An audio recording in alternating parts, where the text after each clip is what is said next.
Digital മാർക്കറ്റിങ്ങിൻ്റെ ഏറ്റവും important part അല്ലെങ്കിൽ as A growth ഫാദറിൻ്റെ എൻഡിൽ നമ്മൾ പെർഫോമൻസ് മാർക്കറ്റിംഗ് എന്ന് പറയും.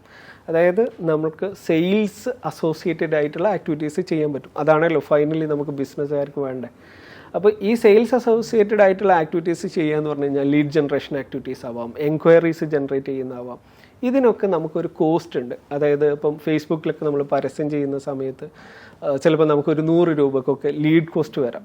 അപ്പം നമുക്ക് 100 ലീഡ് കിട്ടുമ്പോൾ ശരിക്കും 10,000 രൂപയാണ് നമുക്ക് കോസ്റ്റ് വരുന്നത് 100 രൂപയെ പ്രകാരം. അതിലും കുറവും കൂടുതലൊക്കെ ആവാം.